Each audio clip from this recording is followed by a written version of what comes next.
Assalamualaikum warahmatullahi wabarakatuh. Waalaikumsalam warahmatullahi wabarakatuh. Alhamdulillah wassalatu wassalamu ala rasulillah Sayyidina Muhammad ibn Abdillah wa ala alihi wa sahbihi wa mawalah, amma ba'du.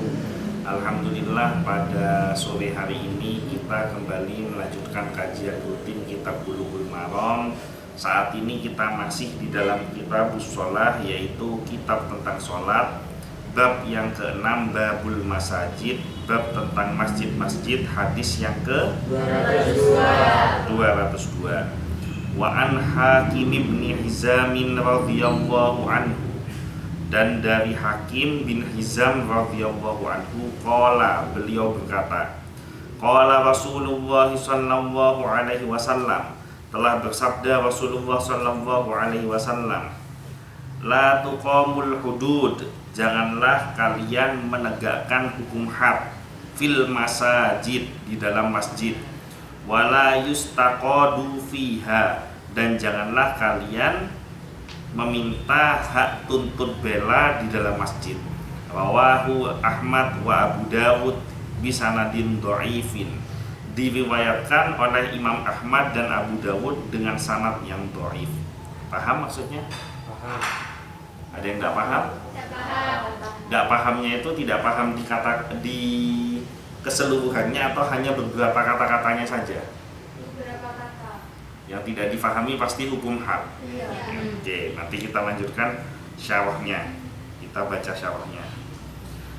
Sebelum sampai di syarah, kita bahas dulu siapa periwayatnya. Tadi siapa periwayatnya? Perasaan tadi tidak nyebut nama Abu Hurairah. Abdul. Siapa? Abdul, temannya Nusa sama Rara. Siapa? Hakim bin. Nah, ini tidak ada yang serius dengerin berarti. Hakim bin Hizam. Iya, gimana ilmunya bisa masuk kalau sahabat yang meriwayatkan aja nggak diingat. Siapakah Hakim bin Hizam itu?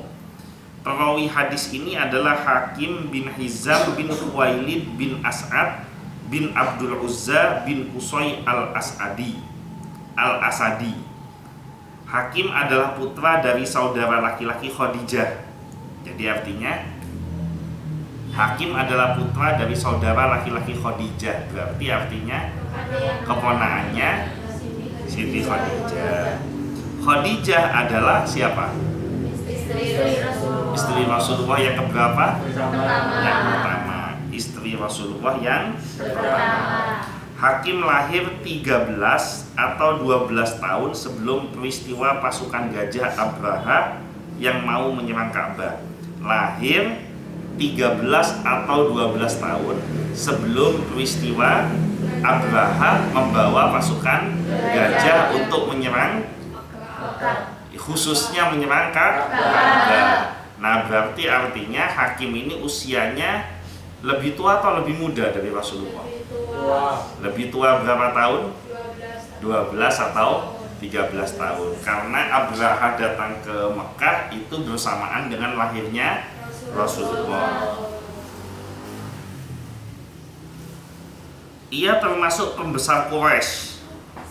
Jadi Hakim ini termasuk tokoh masyarakatnya Quraisy. Kenapa kok masuk tokoh masyarakat Quraisy? Kok masuk kategori pembesar, kenapa?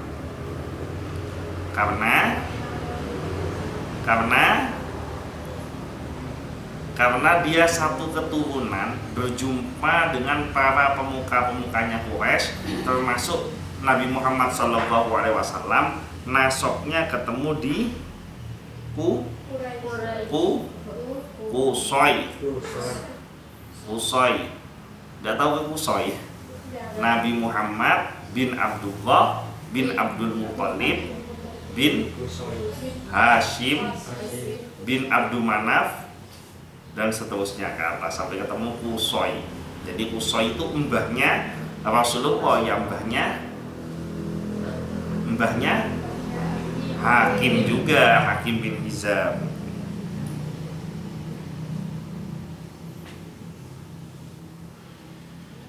Dia termasuk pembesar Quraisy. Ia termasuk orang dekat Nabi Shallallahu Alaihi Wasallam sebelum pengangkatan sebagai nabi. Jadi dia termasuk orang dekatnya Nabi sebelum jadi jadi sebelum Nabi Muhammad diangkat menjadi nabi, si Hakim ini orang dekatnya Rasulullah. Kenapa kok jadi orang dekatnya Rasulullah? Karena ada hubungan kekerabatan dengan istri Rasulullah. Nah itu biar kamu betul. Kenapa kok ini digali secara detail? Biar kamu paham betul psikologis antar sahabat dengan Rasulullah. Nah kalau kamu paham betul psikologis antar sahabat dengan Rasulullah, maka apapun yang dilakukan dan diucapkan itu akan lebih mudah menangkap isinya gitu. Karena kamu paham sosok orang yang meriwayatkan. Kita lanjutkan. Nah, walaupun dekat dengan Rasulullah sebelum pengangkatan sebagai nabi, Hakim baru masuk Islam pada tahun Fathul Makkah, tahun 8 Hijriah. Apa itu Fathul Makkah? Hari jadi Makkah. Kan Harjat, Bu. Fathul Makkah. Fathul Makkah itu hari pembebasan Makkah. Dibebaskan dari apa? Dari meninggalkan Indonesia, dari penjajahan. Hari pembebasan dari penyembahan berhala. Kan di Ka'bah kan di Ka'bah itu pada waktu zaman jahiliyah di sekeliling Ka'bah itu dibangun berbagai macam berhala. Nah, ketika Rasulullah menjadi seorang nabi, berdakwah, menyampaikan ajaran Islam, kan ditolak mati-matian oleh orang Quraisy. Sampai akhirnya beliau hijrah ke Madinah. Beliau jadi nabi 12 tahun di Mekah, hijrah ke Madinah. Hijrah di Madinah selama 8 tahun. Berapa tahun total? 12 plus 8 berapa? 20. Jadi Nabi 20 tahun. Setelah punya kekuatan yang besar, baru Rasulullah mampu membuat umat Islam, kaum kafir Quraisy berbondong-bondong memeluk agama Islam. Jadi pembebasan dari berhala itu bukan datang dihancurkan paksa, tidak. Jadi Rasulullah datang dengan segala kebesarannya setelah 20 tahun. Kemudian orang-orang Mekah yang kafir itu kagum dengan segala kebesarannya Rasulullah. Akhirnya mereka berbondong-bondong memeluk agama Islam. Itu diabadikan di dalam surat yang kamu hafal semua.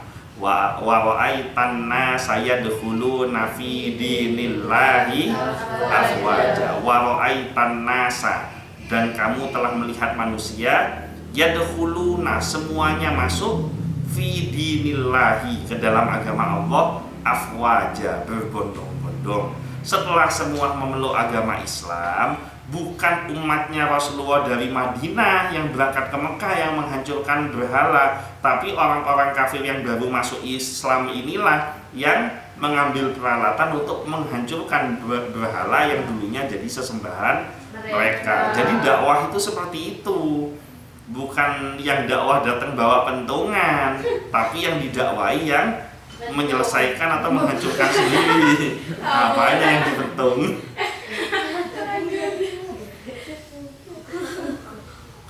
Ya, itu terjadi pada peristiwa Fathul Makkah. Coba dibayangkan, 13 tahun sebelum Rasulullah lahir. Peristiwa Fathul Makkah tahun ke-8 Hijriah. Rasulullah diangkat jadi nabi usia berapa? 40 tahun. Peristiwa Fathul Makkah itu berapa tahun setelah Rasulullah jadi nabi? 20 tahun. Berarti usia Rasulullah pada waktu itu berapa? Nah, kalau Rasulullah usia 60, berapa usianya Hakim bin Hizam pada saat itu? 73 tahun. Hakim bin Hizam memeluk agama Islam di usia 73 tahun. Oke, kita lanjutkan.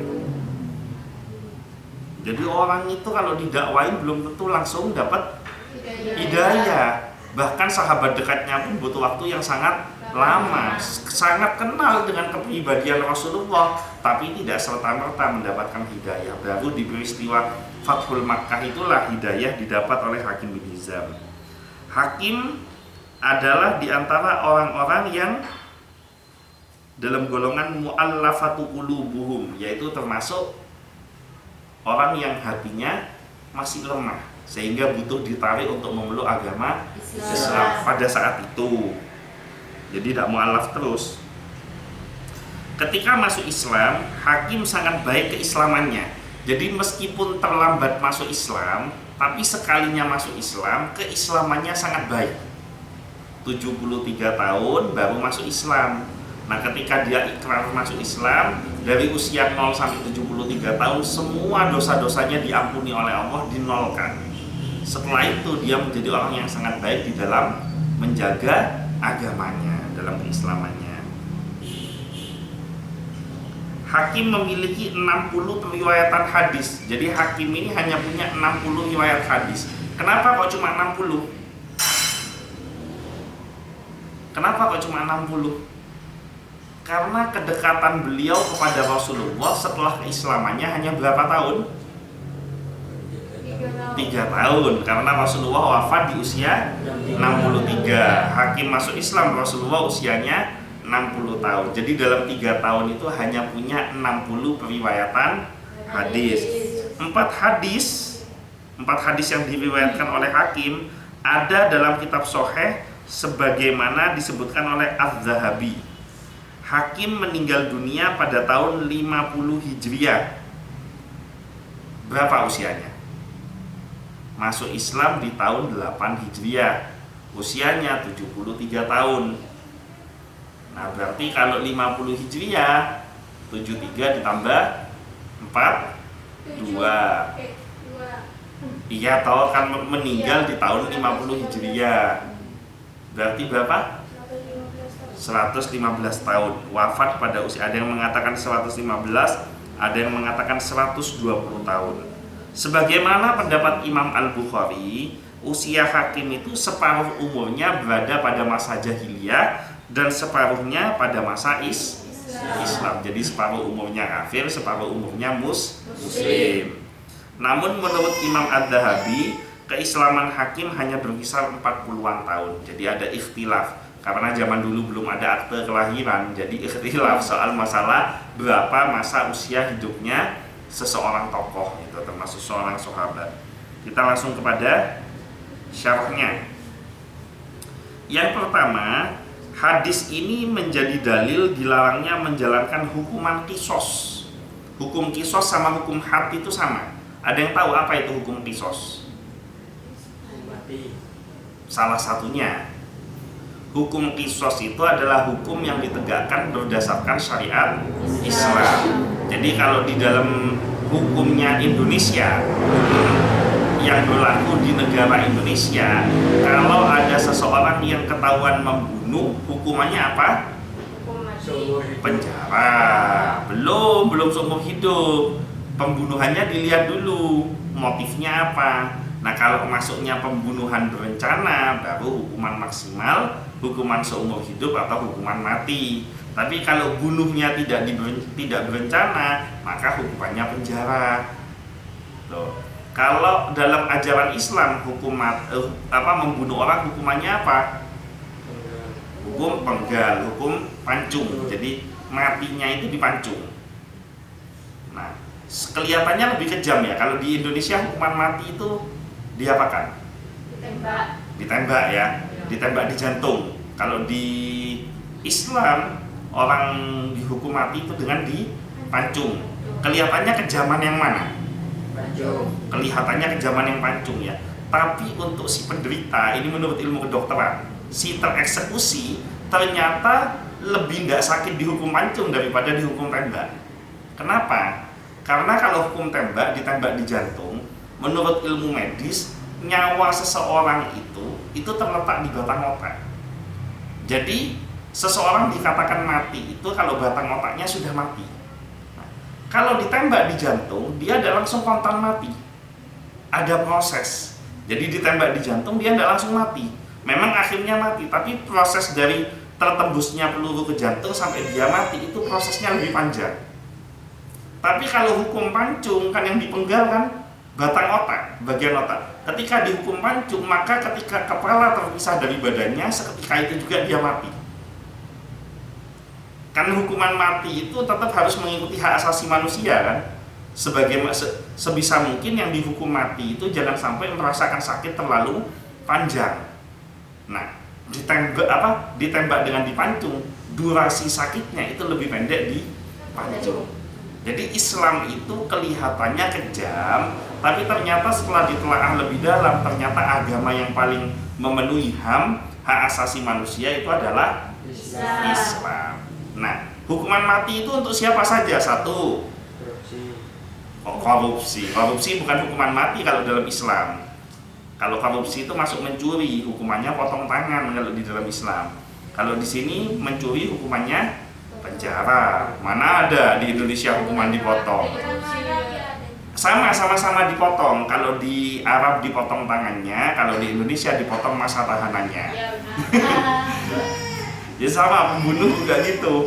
Dipotong kepalanya, kalau di Indonesia dipotong masa tahanannya, asal punya uang, dipotong masa tahanan gitu.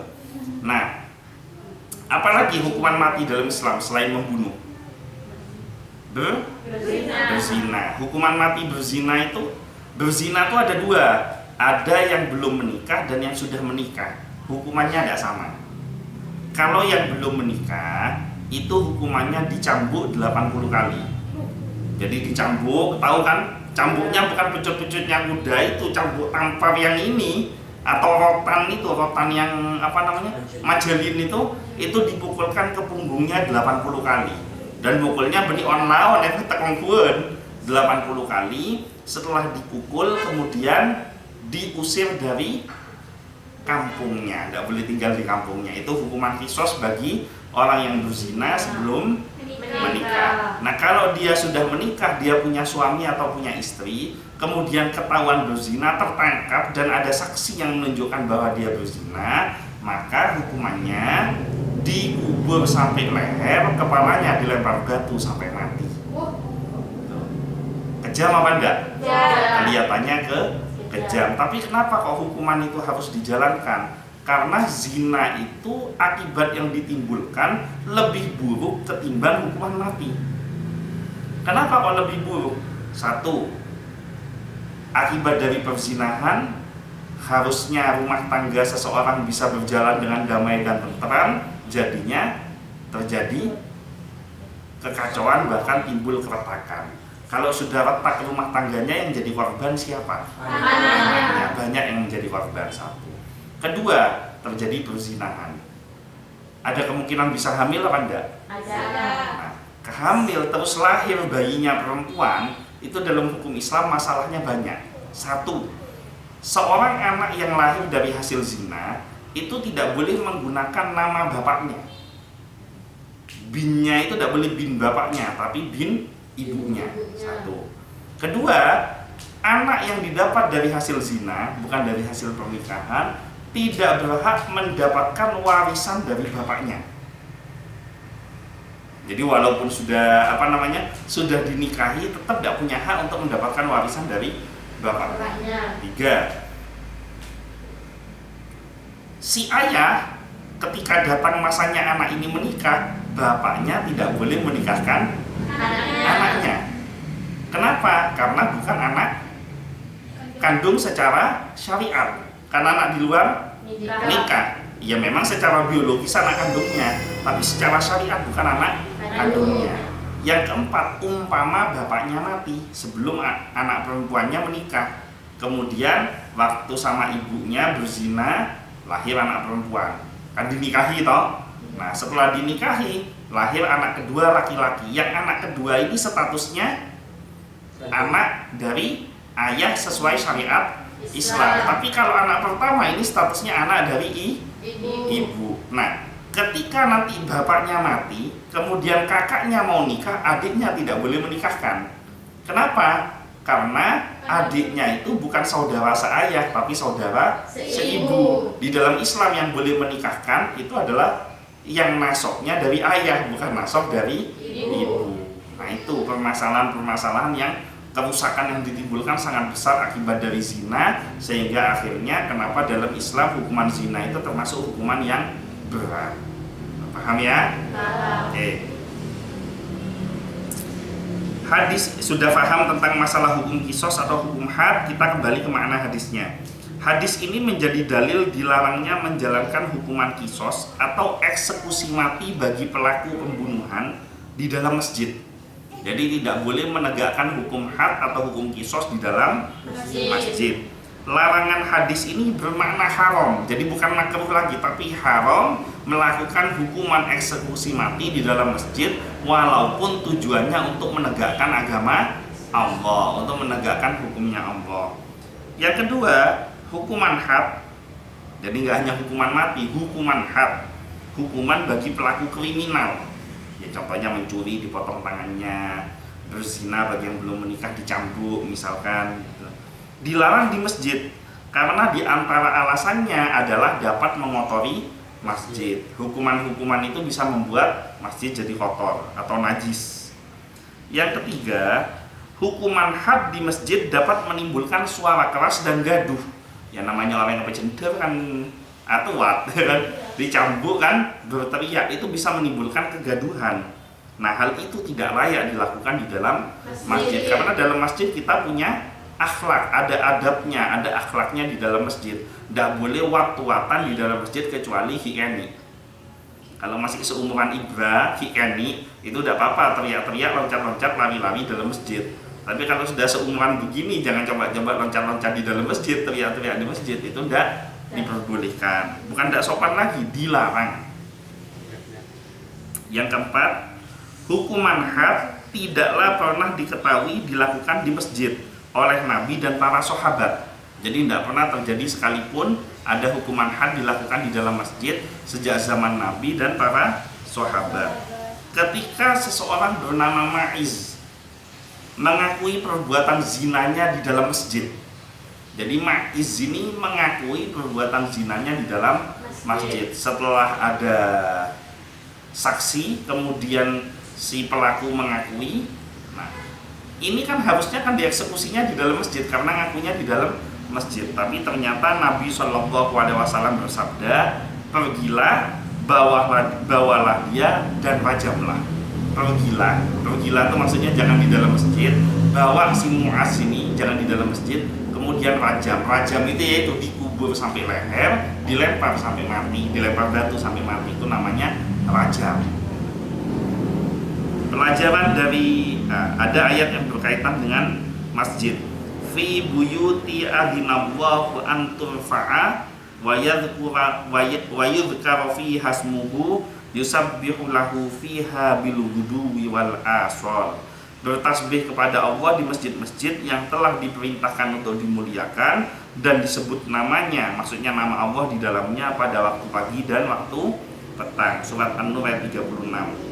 Kalimat ar-raf'u meninggikan di dalam ayat memiliki dua makna. Yang pertama makna hissi, yaitu meninggikan masjid dengan membangunnya, membersihkannya dan menghilangkan kotoran serta hal-hal yang lain yang membuat masjid menjadi layak. Yang kedua maknawi, jadi hissi itu bangunannya. Yang kedua maknawi itu maknanya, yaitu mengingat Allah, melakukan ketaatan berupa zikir, tilawah, sholat, menjauhi maksiat berupa perkataan sia-sia dan dusta, serta menjauhi hal-hal yang tidak menunjukkan pemuliaan pada masjid. Ada pertanyaan sampai sini?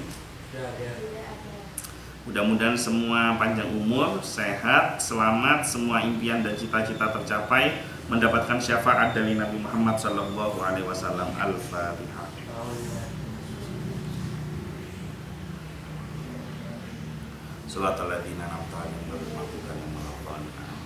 Mungkin itu saja yang bisa saya sampaikan, kurang lebihnya mohon maaf. Wallahul muwaffiq ila aqwamit thoriq, wabillahi taufiq wal hidayah. Wassalamualaikum warahmatullahi wabarakatuh.